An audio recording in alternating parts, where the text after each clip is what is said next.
जय श्री कृष्ण भक्तों, आपका स्वागत है भागवत महापुराण की इस गाथा में। आज हम एकादश स्कंद का 30वां अध्याय का पान करेंगे। यदुकुल संहार। वसुदेवं सुतं देवं कंसचाणूरमर्दनं देवकी परमानंदं श्रीकृष्ण वंदे जगद्गुरु।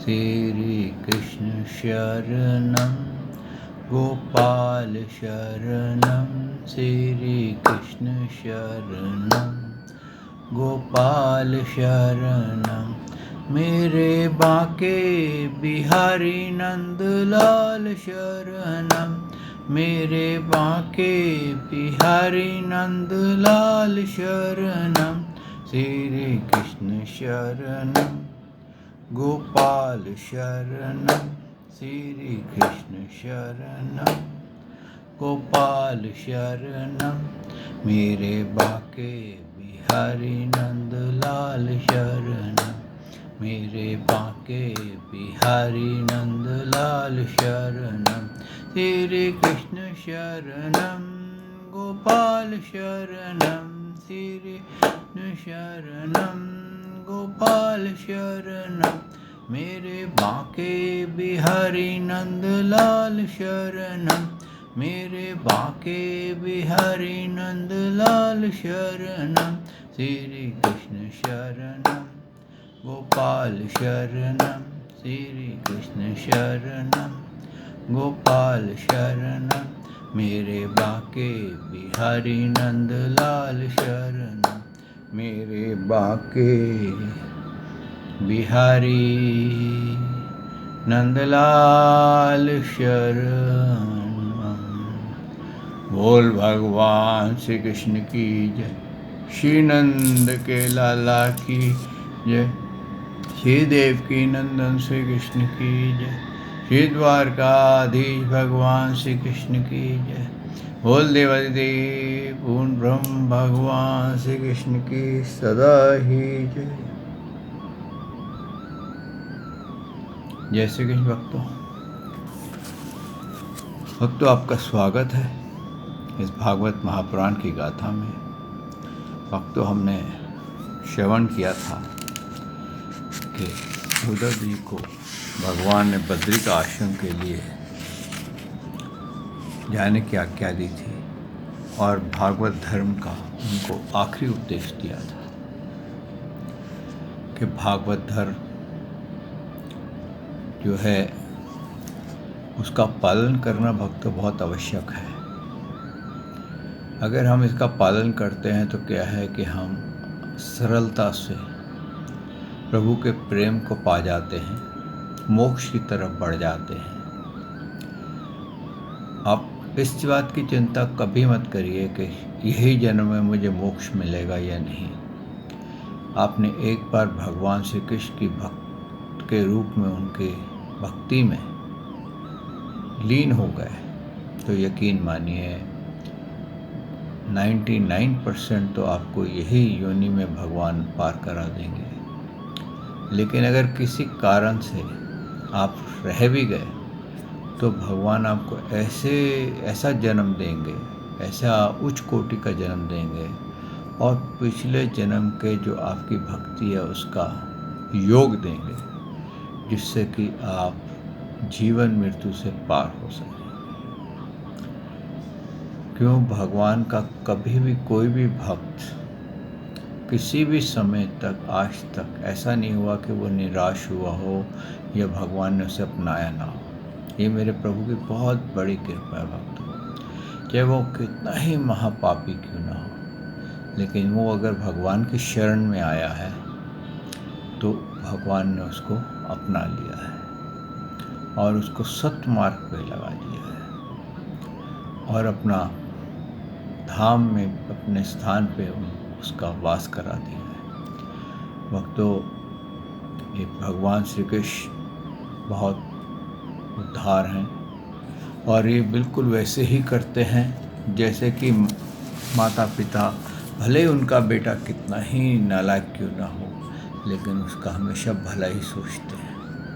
ऐसे ही मेरे भगवान श्री कृष्ण भले ही कितने पापी क्यों ना हो, जीव का अच्छा ही सोचते हैं, कभी जीव को नष्ट नहीं होने देते। जहाँ तक होता है वहाँ तक उसको संभालते हैं। आप महाभारत के युद्ध में देखिए, भगवान ने कितनी कोशिश की थी इतने बड़े कौरवों के अपराध के बाद कि उन्होंने द्रौपदी को निर्वस्त्र करना चाहा था और पांडवों को बहुत बुरी तरह से अपमानित किया था।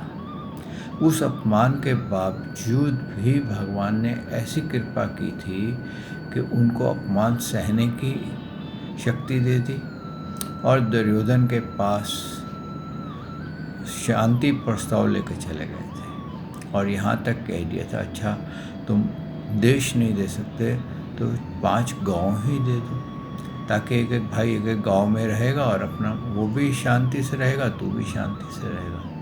लेकिन उसका दुर्भाग्य था, वो नहीं दे सका और हुआ क्या, सब कुछ समाप्त हो गया, सारा कौरव कुल समाप्त हो गया। तो भक्तों, प्रभु हर एक पे कृपा करते हैं, आप पे भी करते हैं, मुझ पे भी करते हैं, हर एक पे। जैसे सूर्य हर एक पे एक जैसा ही प्रकाश डालता है, एक जैसा ही ताप डालता है, उसके ताप में उसके प्रकाश में कोई अंतर नहीं है, वैसे ही भक्तों भगवान के कृपा में किसी के लिए कोई अंतर नहीं है। अब शिशुपाल जो था वो उनको गाली दे रहा था, उनका वैर कर रहा था, तो भी उसको मोक्ष की प्राप्ति हो गई। दंतवक्र उनसे द्वेष करता था, गालियाँ देता था, उनको मारने को गया था, तो भी वो मोक्ष पा गया। पूतना देख लीजिए, कितने राक्षस देख लीजिए जो भगवान के विरोधी थे, लेकिन वो मोक्ष पा गए। ये प्रभु की कृपा है। आइए भक्तों, इस भागवत को आज आरंभ करते हैं। सच्चिदानंद रूपाय विश्वोत्पत्ते आदि हेतवे तापत्रय विनाशाय श्री कृष्णाय वयं नमो नमः। श्री कृष्णाय वयं नमो नमः। श्री कृष्णाय वयं नमो नमः। श्री कृष्णाय वयं नमो नमः। श्री कृष्णाय वयं नमो नमः। बोल भगवान श्री कृष्ण महाराज की सदा ही जय।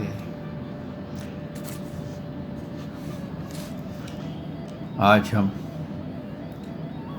30वां अध्याय का पान करेंगे, एकादश स्कंद का, यदुकुल का संहार। राजा परीक्षित ने पूछा, भगवान जब महाभागवत उद्धव जी बद्री का वन को चले गए, तब भगवान श्री कृष्ण ने द्वारका में क्या लीला रची?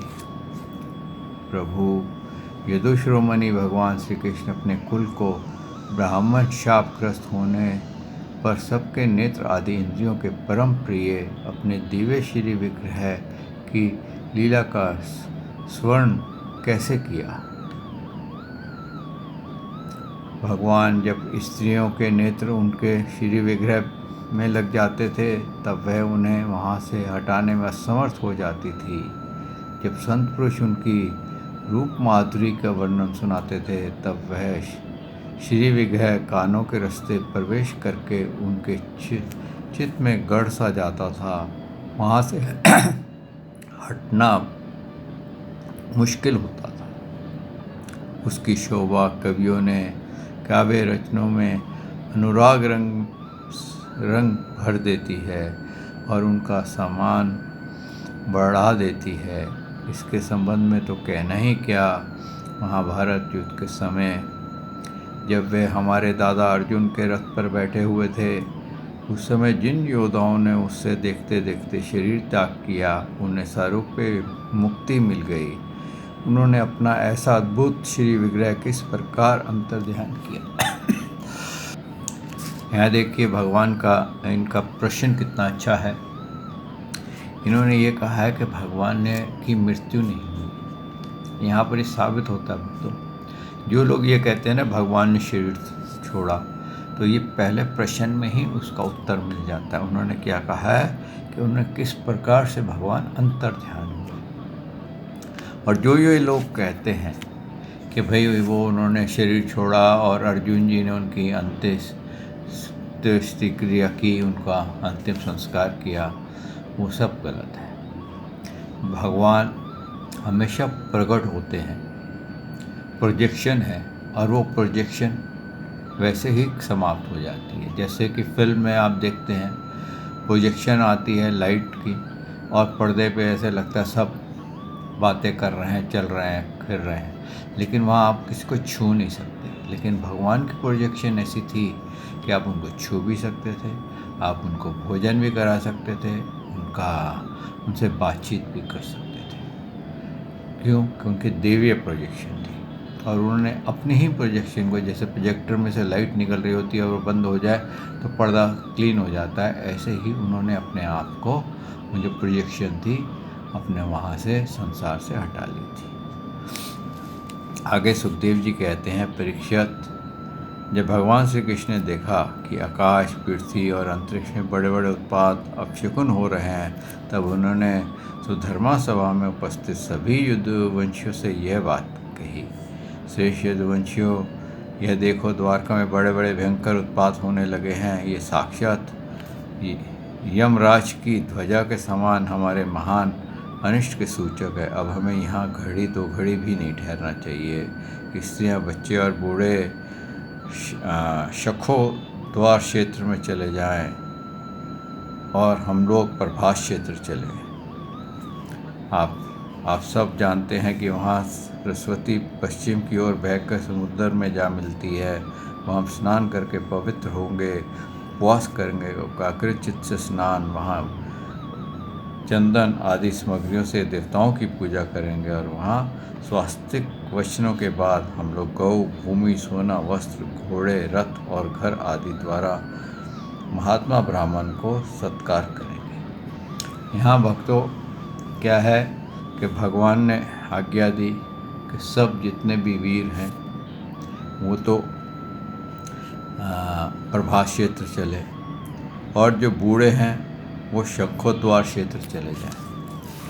अब भक्तों क्या होता है, कहते हैं जब मृत्यु आती है, मृत्यु आने से पहले आपको मालूम है कि लोग अक्सर हमारे धर्म में दान करना पसंद करते हैं, ताकि उनका कुछ जो पाप कर्म है वो क्षय हो जाए। तो उन्होंने भी, भगवान ने भी वही किया।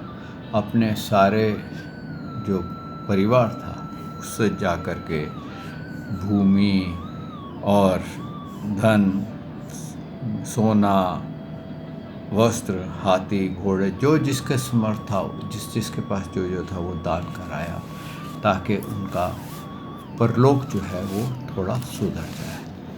कहते हैं वहाँ पर उन्होंने बहुत बड़ा दान किया, और जब संध्या हुई तो सभी जो युद्धवंशी जो वहाँ थे उन्होंने क्या करा कि भगवान से उन्होंने वहाँ बैठ कर के सब पाठ समाप्त होने पर अचानक उनके मन में एक हर्ष उठ पड़ा। और जब कहते हैं ना कि हर्ष उठ पड़ा, ऊपर से भगवान की महिमा ऐसी थी, भगवान की कहते हैं कि लीला ऐसी थी कि उनकी मति भ्रष्ट हो रही थी, और उन्होंने क्या करा, उन्होंने मैरिक नाम की मदिरा का पान करने लगे। जब कहते हैं ना मति भ्रष्ट होती है तो आदमी क्या करता है, चलो अभी थोड़ा दारू पिएंगे, हमने आज बहुत दान किया, बहुत दूर से थक गए। तो भक्तों उन्होंने जैसे ही वो दारू पी, मदिरा पी, उसके सब के सब वो उन्मत्त हो गए, नशे में पड़ गए, और आपस में कहते हैं कि बस उनको अब मैं जो कह रहा वो सुनो, और जो तू कह रहा ये गलत। आपस में तू मैं शुरू हो गई, तू मैं शुरू हो गई। वो तू मैं से क्या हो गया कि आपस में ऊंची आवाज़ में झगड़ा शुरू हो गया। झगड़ा शुरू हो गया तो मारकाट हो गई, शस्त्र वगैरह निकाल लिए। और उस टाइम पर क्या हुआ, प्रद्युम्न साम से लड़ने लग गए, अक्रूर घोष से, अनिरुद्ध सत्यकी से, और सुभद्र संग्राम विजेती से, भगवान श्री कृष्ण के भाई गद से, उनके नाम के अनेकों पुत्र और समुद्र सूरत से युद्ध करने लगे। ये सब बड़े भयंकर योद्धा थे।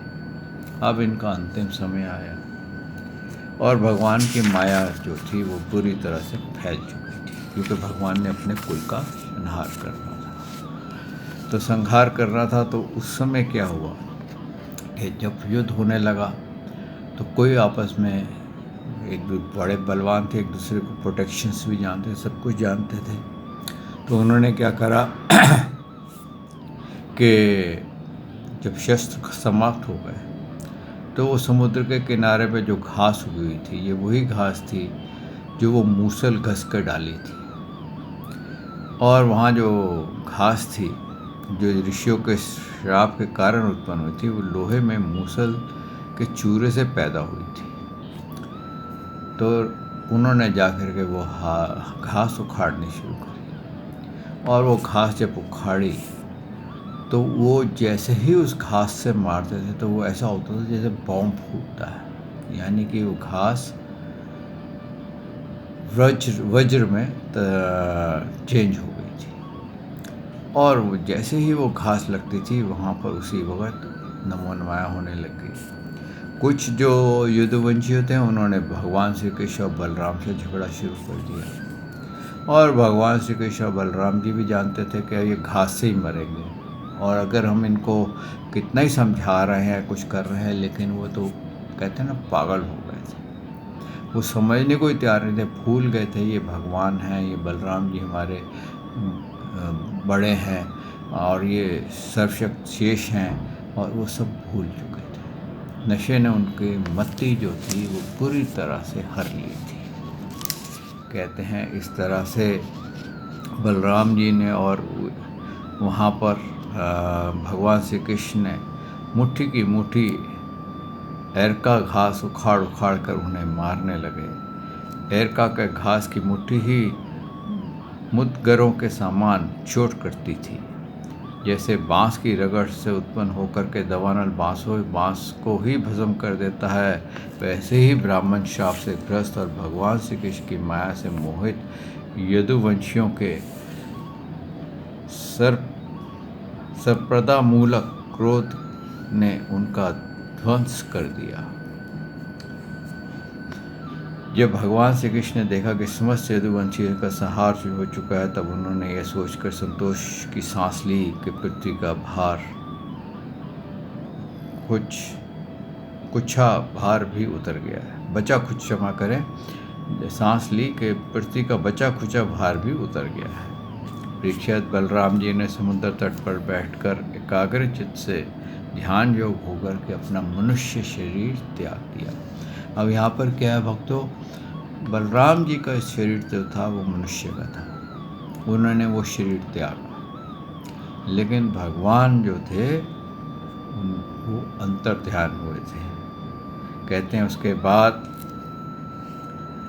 जब भगवान श्री कृष्ण ने देखा कि मेरे बड़े भाई बलराम जी परम पद में लीन हो गए हैं, तब उन्होंने एक पीपल के पेड़ के तले जाकर के चुपचाप धरती पर बैठ गए। भगवान श्री कृष्ण उस समय अपनी अंग कांति से दीप्यमान चतुर्भुज रूप धारण कर रखा था, और धूम से रहित अग्नि के समान दिशाओं को अंधकार रहित प्रकाशमान बना रहे थे। अब देखिए भगवान के शरीर में से कितनी लाइट निकलती है। वो एक तो उन्होंने अपना जो उनका मूल शरीर है चतुर्भुज, वो अपने मूल रूप में प्रकट हो गए थे, और उनके मूल रूप में वो जो प्रोजेक्शन में लाइट नहीं थी, अब उनके शरीर से लाइट निकल रही थी।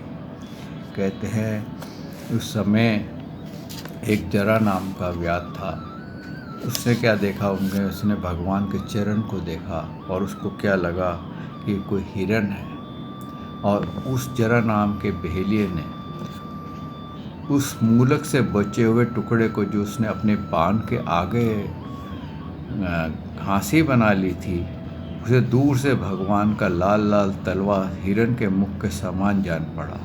उसने उसे सचमुच हिरन समझकर अपने उसी बाण से बीत दिया। उसने भगवान के चरण में तीर मार दिया। जब वह पास आया तब उसने देखा कि अरे ये तो चतुर्भुज पुरुष हैं। तब वह अपराध कर चुका था, इसलिए डर के मारे कांपने लगा और दैत्य दल भगवान श्री कृष्ण के चरणों पर सिर रखकर धरती पर गिर पड़ा। उसने कहा, हे मधुसूदन, मैंने अनजाने में यह पाप किया है। सचमुच मैं बहुत बड़ा पापी हूँ, परंतु आप परम यशस्वी और निर्विकार हैं। आप कृपा करके मेरे अपराध क्षमा कीजिए। सर्वव्यापक सर्वशक्तिमान प्रभु, महात्मा लोग कहा करते हैं कि आपके स्मरण मात्र से मनुष्य का अज्ञान अंधकार नष्ट हो जाता है। यहाँ देखिए, एक व्याध यानी कि एक हंटर, एक क्रूअल आदमी ये कह रहा है कि आपके चिंतन से ही मानव के सारे पाप समाप्त हो जाते हैं। बड़े खेद की बात है कि मैंने स्वयं आपका अनिष्ट कर दिया है। हे श्री कृष्ण, मैं निरपराध हिरणों को मारने वाला महापापी हूँ। आप मुझे अभी अभी मार डालिए, क्योंकि मर जाने पर मैं फिर कभी आप जैसे महापुरुष का ऐसा अपराध ना करूँगा। भगवान संपूर्ण विधाओं के पारदर्शी ब्रह्मा जी और उनके पुत्र रुद्र आदि भी आपकी योग माया का विलास नहीं समझ पाते। यहाँ पर उसने भी यही कहा, व्याध ने भी यही ज्ञान दिया है, यही बात की है कि ब्रह्मा जी, शंकर जी, विष्णु जी ये भी आपका रहस्य नहीं जान पाते कि आप क्या हैं और क्या करने वाले हैं। ऐसी अवस्था में हमारे जैसे पापियों लोग उसके विषय में कह ही क्या सकते हैं।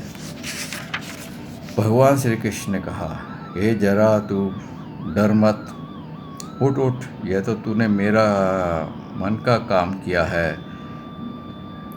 जा, मेरी आज्ञा से तू उस स्वर्ग में निवास कर जिसकी प्राप्ति बड़े बड़े पुण्यवानों को होती है। देखिए भगवान की कृपा कि जिसने भगवान के उसमें तीर मारा उसको भी भगवान ने स्वर्ग भेज दिया, उसको भी पापों से मुक्त कर दिया और कहा कि तू स्वर्ग में चला जा। यहाँ सुखदेव जी कहते हैं, परीक्षित, भगवान श्री कृष्ण तो अपनी इच्छा से शरीर धारण करते हैं। जब उन्होंने जरा व्याध का यह आदेश दिया तब उसने उनकी 3 बार परिक्रमा की, नमस्कार किया और विमान पर सवार होकर स्वर्ग चला गया। तब भगवान श्री कृष्ण का सारथी दारुक उनके स्थान का पता लगाते हुए उनके द्वारा धारण की हुई तुलसी की गंध युक्त वायु सूंघकर और उससे उनके होने का स्थान अनुमान लगाकर सामने की ओर आ गया।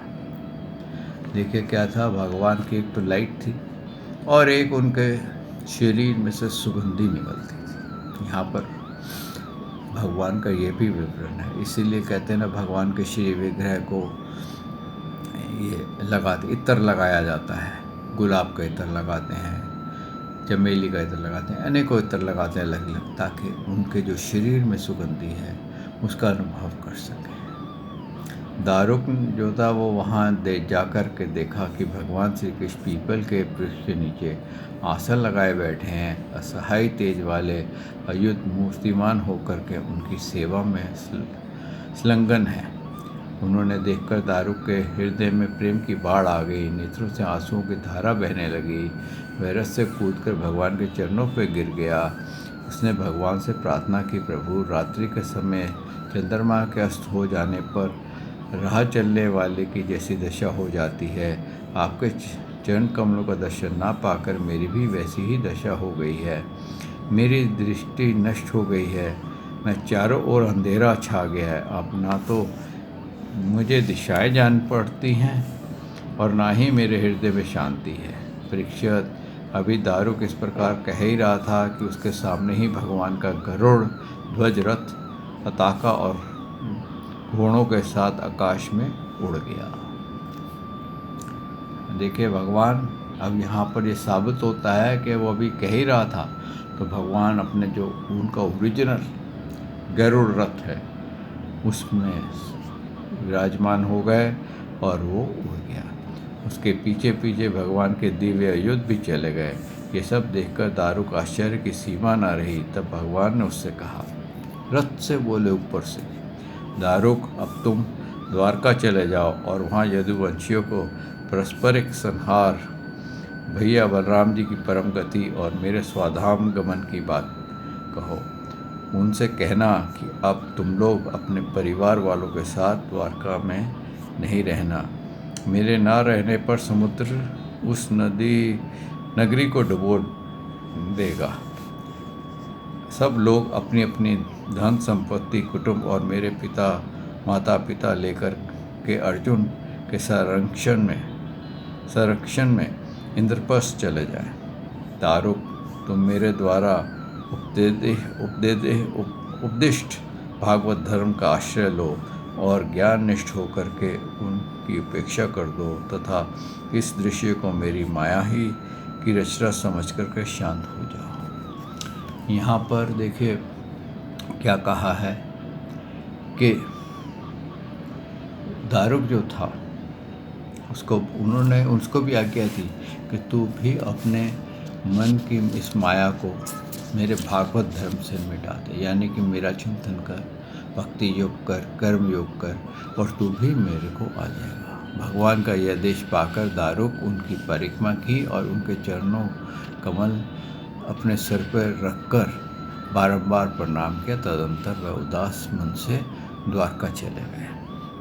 अब जब द्वारका आ गए उन्होंने आकर के सबको भगवान के कहते हैं स्वाधाम गमन की बात कही और कहते हैं कि उस समय जिस वक़्त भगवान यहाँ से गए तो सभी देवता लोग आए हुए थे। सभी ने प्रार्थना की थी कि आप हमारे धाम होकर के चलिए, वहाँ से फिर चले जाइए, क्योंकि इसी बहाने आप हमारे धाम को बाईपास करेंगे, क्योंकि आपका धाम परम धाम सबसे ऊपर है।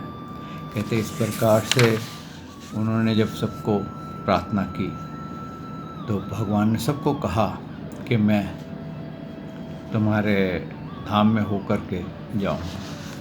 कहते हैं जैसे ही दारुक द्वारका पहुँचे तो देवकी और वसुदेव जी ने जैसे ही भगवान श्री कृष्ण की बात सुनी तो उन्होंने उनका ध्यान योग हो करके अपना शरीर छोड़ दिया। और जो उनकी पटरानियाँ थीं 8 वो जो थी उन्होंने अग्नि को प्रज्वलित किया और उसमें उन्होंने भस्म हो गई। जो रुक्मणी आदि पटरानियाँ थीं उनके ध्यान में मगन होकर अग्नि में प्रविष्ट कर गई। और अर्जुन जो थे वो अपने प्रियतम और सखा भगवान श्री कृष्ण के वैराग्य से पहले तो अत्यंत व्याकुल हो गए।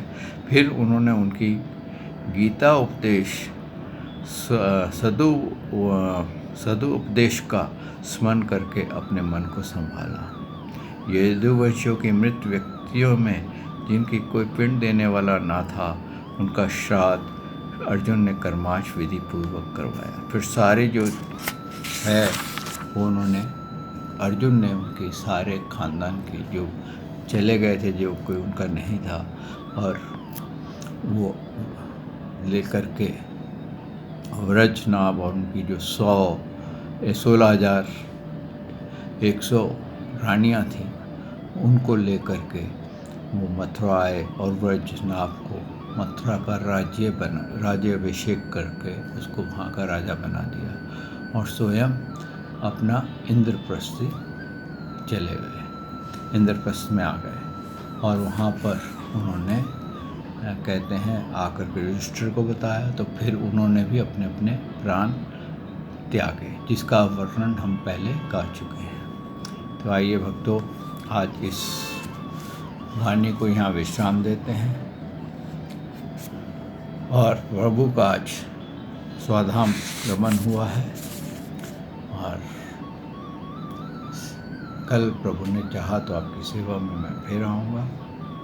श्री कृष्ण शरणम गोपाल शरणम श्री कृष्ण शरणम गोपाल शरणम मेरे बांके बिहारी नंदलाल शरणम मेरे बांके बिहारी नंदलाल शरणम श्री कृष्ण शरणम गोपाल शरणम श्री शरणम गोपाल शरणम मेरे बांके बिहारी नंदलाल शरणम मेरे बांके बिहारी नंदलाल शरणम श्री कृष्ण शरणम गोपाल शरणम श्री कृष्ण शरणम गोपाल शरणम मेरे बांके बिहारी नंदलाल शरणम मेरे बांके बिहारी नंदलाल शरणम। बोल भगवान श्री कृष्ण की जय, श्री नंद के लाला की जय, श्री देवकी नंदन श्री कृष्ण की जय, श्री द्वारकाधीश भगवान श्री कृष्ण की जय, देवादिदेव पूर्ण ब्रह्म भगवान श्री कृष्ण की सदा ही जय। जय श्री कृष्ण भक्तों।